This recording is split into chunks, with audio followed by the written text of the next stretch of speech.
না না, কোনো চিন্তা করবেন না, 1 সপ্তাহের মধ্যেই আমি লেখাটা দিয়ে দেব। 1 সপ্তাহ? সে তো অনেক দেরি হয়ে যাবে দাদা, একটু তাড়াতাড়ি হবে না? দেখুন, আপনারা তো জানেন যে লেখার সাথে আমি কখনো কম্প্রোমাইজ করি না। ভালো লেখা না হলে। ঠিক আছে ঠিক আছে, দিন তাহলে। ভেবেছিলাম আপনার গল্পটা এই রবিবারই আপলোড করব, সেটা তাহলে হবে না। আচ্ছা ঠিক আছে, কোনো ব্যাপার না, আপনি ধীরে সুস্থেই লিখুন, তবে 1 সপ্তাহ যেন বেশি না হয়, তাহলে কিন্তু বিপদে পড়ে যাব। বললাম তো, চিন্তা করবেন না, 1 সপ্তাহের মধ্যেই পেয়ে যাবেন বলে তো দিলাম, কিন্তু আমি নিজেও সত্যিই জানি না 7 দিনের মধ্যে লেখাটা শেষ করতে পারবো কিনা। ইদানিং মাথায় কোনো প্লটই আসতে চাইছে না, যা খুশি তাই লিখে দিলেও তো হবে না। সেই গল্প যদি ইউটিউবে ভিউ দিতে না পারে, তাহলে আর কি কোনো চ্যানেল আমার লেখা গল্প নিয়ে কাজ করতে চাইবে? কিন্তু লিখবই বা কি করে? সব ভূতের গল্পই তো একই ধাঁচের, পুরনো গল্পকে ঘুরিয়ে ফিরিয়ে এদিক ওদিক করে নতুন গল্পের রূপ দিয়ে চালিয়ে দেওয়া। ওইভাবে আর কতদিন চলে? নতুন প্লট না পেলে আমারও আর কলম সরছে না কিছুতেই। লেখালেখি ছাড়া জীবনে আর কিছুই তো করতে পারি না, এই কলমই আমার রুটি রুজি। আমাদের বনগা শহর ইছামতির ধারে রোজ বিকেলবেলায় আমি এখানে এসে বসি। এটা হচ্ছে আমাদের এখানের একটা ক্যাফে, নদীর পাড়ের বিস্তর জায়গা নিয়ে এই ক্যাফেটা। চা, কফি, সেই সাথে টুকিটাকি স্ন্যাক্সও পাওয়া যায়। নদীর পাড়ে একটা ফাঁকা চেয়ারে একা বসে থাকি চুপ করে, ধোয়া ওঠা গরম কফি, নদীরই ঠান্ডা জলো হাওয়া। দিনের শেষে পাখিদের ঘরে ফিরে যাওয়া দেখতে দেখতে মনটা কেমন যেন উদাস হয়ে যায়।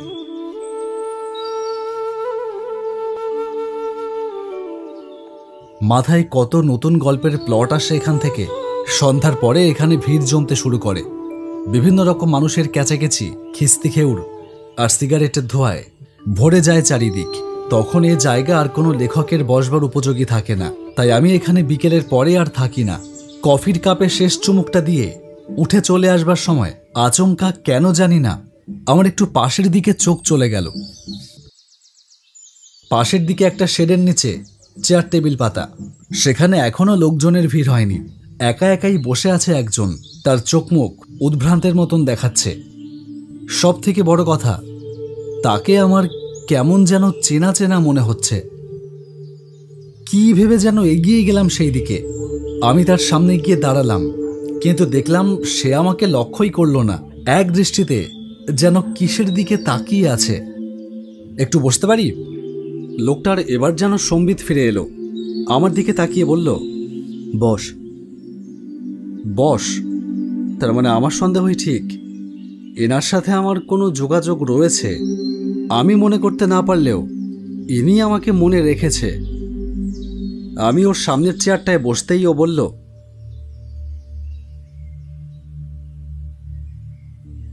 কি বলতে চাস বল।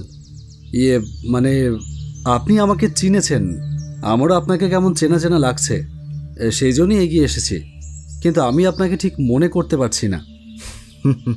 সে তো স্বাভাবিক, এই স্মৃতিশক্তির জন্যই তো তুই বারবার ক্লাসে লাস্ট হতিস আর আমি ফার্স্ট। এবার আমার মনে পড়ল, এ তো আমার সেই স্কুলের বন্ধু বিকাশ। 12 ক্লাস পর্যন্ত একসাথে পড়েছি, তারপর কলেজ বদলে গেল, সেই থেকে আর দেখা হয়নি। ওর বাড়ি এই তল্লাটেই কোথাও একটা জানতাম। কি হলো, হা করে কি ভাবছিস? কেমন আছিস তুই? আর তোর চোখ মুখের এইরকম অবস্থা কেন? ওই জন্যই তোকে দেখে চিনতে পারিনি। কত বছর পরে দেখা, তা কি করছিস এখন? ভালো নেই যে, সেটা আমার চোখ মুখের অবস্থা দেখেই বুঝতে পারার কথা। আর এখন কিছুই করছি না। রেলে চাকরি পেয়েছিলাম, কিন্তু সেটা ছেড়ে দিয়েছি। চাকরি ছেড়ে দিয়েছিস কেন? সে অনেক কথা, বাদ দে ওসব। তুই বল, তোর খবর কি? বিকাশ আমার কাছে বিষয়টা এড়িয়ে যেতে চাইছে, কিন্তু আমার মনে হতে থাকলো বিকাশের এইভাবে বসে থাকা, একভাবে সামনে তাকিয়ে কি যেন দেখতে থাকা, ওর এই অদ্ভুত চাহনি, সব কিছুর মধ্যে কিছু একটা ব্যাপার লুকিয়ে রয়েছে। সরকারি চাকরি মানুষ এখন মাথা খুঁটেও পায় না, সেই চাকরি বিকাশ ছেড়ে দিয়েছে কেন? রহস্যের গন্ধ পেলেই লেখক মনের যা হয় আর কি। কৌতূহলবশতই বললাম, বিকাশ কি হয়েছে আমাকে বল, খুলে বল আমাকে সবটা। অবশ্য যদি তোর কোনো প্রবলেম না থাকে তাহলে। বলতেই তো চাই সোমনাথ, কিন্তু শোনবার লোক কোথায়? কেউ বিশ্বাস করবে না রে। তুই বিশ্বাস করবি আমার কথা?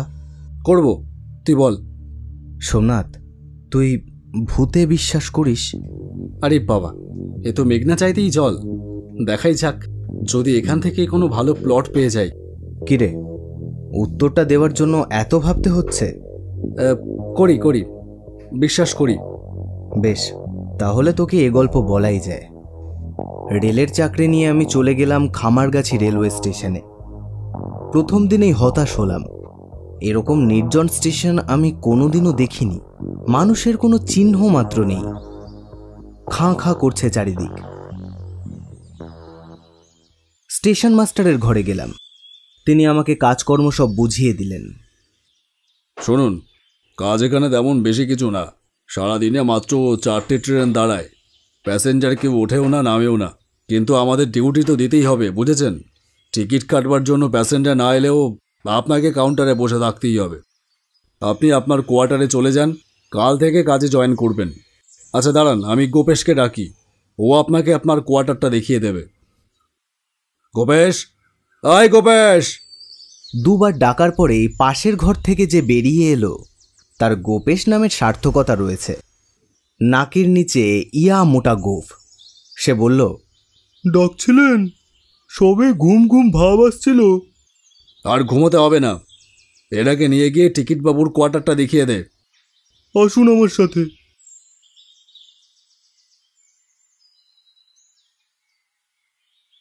লোকটা আমাকে নিয়ে স্টেশন চত্বরের বাইরে চলে এলো। নির্জন রাস্তা দিয়ে আমরা দুজন হাঁটতে থাকলাম।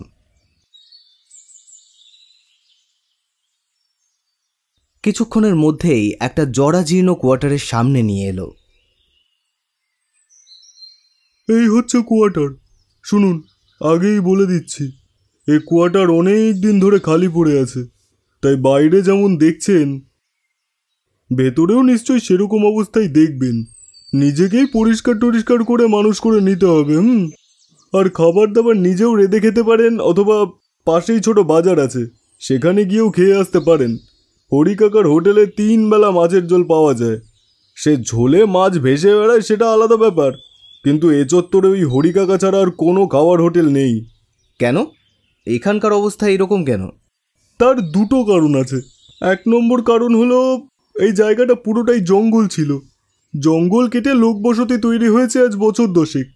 আর লোকবসতি হওয়ার পর সরকার থেকে এই স্টেশনটা করে দিয়েছে। তাও এই বছর 3 হবে সবে মাত্র। আর 2 নম্বর কারণ, এই অঞ্চলে এক অদ্ভুত ঘটনা ঘটে। কি ঘটনা ঘটে? আত্মহত্যা করে মারা যায় দাদা। তার কি কারণ, কিসের দুঃখে তারা আত্মহত্যা করে, তা কেবলমাত্র সেই মৃত মানুষগুলোই বলতে পারবে। তাছাড়া আর কেউ জানে না। সেজন্যই দিনে দিনে এই এলাকাটা আরও ফাঁকা হতে শুরু করেছে। জায়গাটা যেমন জঙ্গল ছিল তেমনই জঙ্গল হয়ে যাবে হয়তো আবার। একটু বুঝে শুনে থাকবেন। কপাল খারাপ তাই এই খামারগাছিতে পোস্টিং পড়েছে আপনার। ঘর খোলাই আছে, আপনি চলে যান, আমি এগোই। লোকটা আর কিছুই না বলে হন হন করে সেখান থেকে চলে গেল। অদ্ভুত তো। সাথে কিছু খাবার ছিল, তাই খেয়ে দুপুরটা কাটিয়ে দিলাম। রাতের বেলা ছোট বাজারে হরিকাকার হোটেলে খেয়ে এলাম। রান্নাবান্না একেবারে খারাপ করে না, বেশ ঘরোয়া রান্নার মতোই। তাই ভাবলাম রান্নাবান্নার ঝামেলায় না জড়িয়ে আপাতত সেখান থেকেই খাবো দুবেলা। রাত কত হবে জানি না। নতুন জায়গায় প্রথম প্রথম ঘুমোতে একটু সমস্যা হয়। সেই অবস্থায় শুনতে পেলাম বাইরে নূপুরের শব্দ। নূপুর পায়ে কেউ যেন হেঁটে এই দিকেই আসছে। ছমছম করে নূপুর বেজেই চলেছে। দেওয়ালে একটা ঘড়ি বন্ধ হয়ে পড়েছিল। আজই বিকেলে সেটায় ব্যাটারি লাগিয়ে চালু করেছি। তাতে দেখলাম রাত 12:30 বাজে। এত রাতে কে হাঁটছে নূপুর পরে? খেয়াল করলাম শব্দটা আমার ঘরের দরজার বাইরে এসে থমকে গেল। তারপর আর কোনো শব্দ নেই। আমার একটু কৌতূহল হলো, কে এসে দাঁড়িয়েছে আমার দরজার বাইরে। উঠে গিয়ে দেখব কি একবার? দেখি বরং।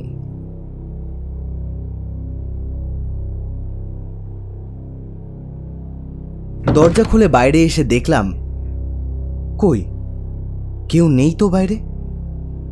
শুধু এক ঝটকা ঠান্ডা হাওয়া এসে শরীরে একটা শীতল শিহরণ ধরিয়ে দিয়ে গেল। তাহলে কি ভুল শুনলাম? ট্রেন আসতে এখনো 2 ঘন্টা বাকি। মুশকিলটা হলো এখানে নেটওয়ার্কও ভালো কাজ করে না। সময় কাটানোর জন্য একটা কথা বলার লোক পর্যন্ত নেই। স্টেশন মাস্টার গম্ভীর প্রকৃতির মানুষ, আর গোপেশ গোপে তেল লাগিয়ে সারাদিন ঘুমোয়। আর বাদবাকি 2-1 রেলকর্মী যারা আছে তাদের সাথে কথা বলার চেষ্টা করে দেখেছি, আমার পোষায়নি। তাই কি আর করি, ফাঁকা প্ল্যাটফর্মে এসে চুপ করে বসে থাকি। কোনো প্যাসেঞ্জার টিকিট কাটতে আসবে না জেনেও সেই কাউন্টার খুলে বসবার জন্য ঠায় বসে থাকতে হয়। অবশ্য বসে না থেকেই এবার কি করব, কোয়ার্টারে ফিরে গিয়ে তো খেয়ে দিয়ে ঘুমিয়েই পড়তে হবে। জীবনটা বড্ড বৈচিত্র্যহীন হয়ে পড়ল। প্ল্যাটফর্মে একা একা বসে এইসবই ভাবছিলাম। ডিউটি শেষ করে কোয়ার্টারে ফিরছিলাম। রাত 10:45 মতো হবে। রাস্তাঘাট ফাঁকা। হঠাৎ যেন শুনতে পেলাম ছমছম শব্দে নূপুর বাজছে কোথাও। আমি আরো ভালো করে শোনবার চেষ্টা করতে থাকলাম। না, একটুও আমার মনের ভুল নয়, সত্যিই তো নূপুরের শব্দ শুনছি। সেই আওয়াজ যেন দূর থেকে এই দিকেই এগিয়ে আসছে ক্রমশ। আমি পিছন ঘুরলাম, দেখতে পেলাম একটা মেয়ে আমার পিছনে কয়েক হাত দূরে দাঁড়িয়ে আছে। কয়েক মুহূর্ত আমি তার দিকে আর সে আমার দিকে তাকিয়ে থাকলো। সেই নির্বাক দৃষ্টি বিনিময়ের পর সে হাতের ইশারায় আমাকে ডাকলো। কি ছিল সেই ইশারায় আমি জানি না। আমি বশীভূত পুতুলের মতো তার দিকে হেঁটে গেলাম। সেও পিছন ঘুরে হেঁটে চলল।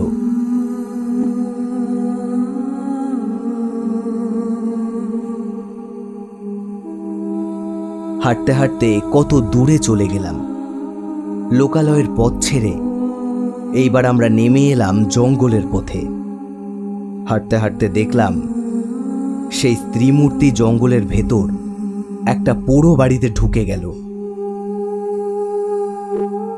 আমিও তার পেছন পেছন ঢুকে গেলাম সেই পোড়ো বাড়ির ভেতর।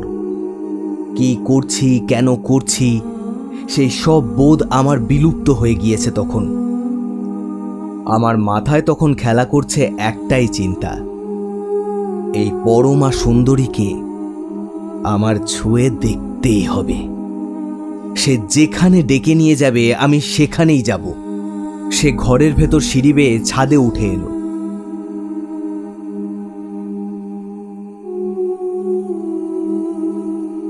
উন্মুক্ত ছাদ, তার কার্নিশ বরাবর হেঁটে গিয়ে সে লাফিয়ে পড়ল ছাদের ওপর থেকে। আমি এবার কি ভাবব? আমিও তার দেখানো পথে অনুসরণ করলাম। সোজা পা বাড়িয়ে দিলাম শূন্যে। তারপর গত জন্মে পুণ্য করেছিলাম হয়তো, তাই মরলাম না। কিভাবে যে বেঁচে গেলাম জানি না। পরদিন সকালে রেলওয়ে হসপিটালের বেডে ঘুম ভেঙেছিল। বুকে প্রচণ্ড আঘাত লেগেছিল। আমি সেদিনই বুঝে গেলাম এ জায়গায় থাকলে সে আবার আসবে, আমাকে মরতেই হবে। তাই সেই দিনই বদলির জন্য আবেদন করলাম। নতুন চাকরি, তাই আবেদন মঞ্জুর করল না সরকার। তাই অগত্যা চাকরি ছেড়ে দিয়ে চলে এলাম। কিন্তু তাতেও মুক্তি পেলাম কোথায়? সেই অশরীরই আমার পিছু নিল। সে এখানেও চলে এসেছে, এমনকি সে এখানেই আছে। এখানে? কোথায়? একবার পেছনে তাকিয়ে দেখ। উঠে দাঁড়িয়ে পেছনে তাকিয়ে দেখলাম একটা কালো ছায়ামূর্তি দাঁড়িয়ে আছে, ঠিক আমাদের পেছনে মাত্র কয়েক হাত দূরে। আমি তাকানো মাত্রই সেটা গায়েব হয়ে গেল। ও আমাকে ছাড়বে না সোমনাথ, ও আমাকে মেরে তবেই ক্ষান্ত হবে। আমি চলি আজ, আর দেখা হবে কিনা জানি না।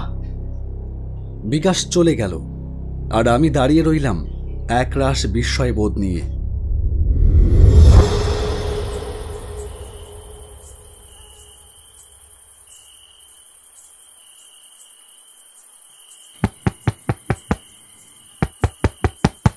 কে? দরজাটা খোলো, আমি একা বাইরে দাঁড়িয়ে আছি। দরজাটা খোলো।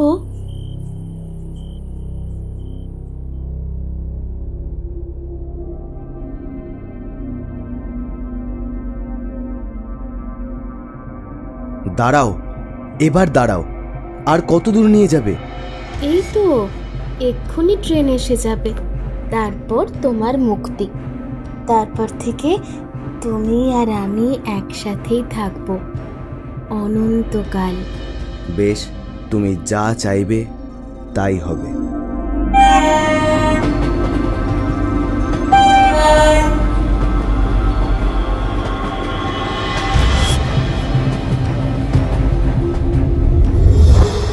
এ কি সোমনাথ, তুই?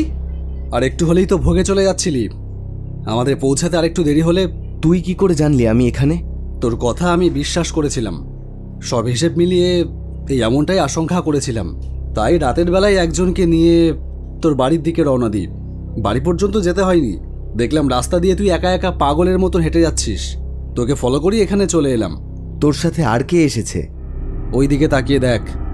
বিশু ঠাকুর, উনি এসেছেন আমাকে বাঁচাতে। এ আমার কি সৌভাগ্য। চল শিগগির। কি হলো, বলবি না? কেন এর পেছনে পড়েছিস? বলছি, আমার নাম বর্ণালী। খামারগাছি স্টেশনের পাশে আমার বাড়ি। টিকিট বাবু আমাকে ঠকিয়েছে, আমাকে বিয়ে করবার প্রতিশ্রুতি দিয়ে পালিয়ে গেল। আমি গায়ের লোকের কাছে মুখ দেখাতে না পেরে নিজেকে শেষ করে দিয়েছিলাম, কিন্তু মুক্তি পেলাম না। আজও প্রতিশোধের নেশায় আমি জ্বলে পুড়ে ছাই হয়ে যাচ্ছি। ওই স্টেশনে টিকিট বাবু হয়ে যেই আসুক, আমি তাদের সবার ভেতরেই সেই বিশ্বাসঘাতকের ছায়াটা দেখতে পাই। তাই আমি সবাইকে শেষ করে দেব, সবাইকে। আমি তোর মুক্তি দেবার ব্যবস্থা করছি, দাঁড়া। ওম নীলাঞ্জন চয় প্রখং রবি শোনুং মহাগ্রহম। বিশু ঠাকুর কি যেন মন্ত্র পড়তে লাগলো, আর কিছুক্ষণের মধ্যেই আমাদের চোখের সামনে অদৃশ্য হয়ে গেল সেই অশরীরী। আর কোনো ভয় নেই, ও আর আসবে না। মা তারা ওকে মুক্তি দিয়েছে।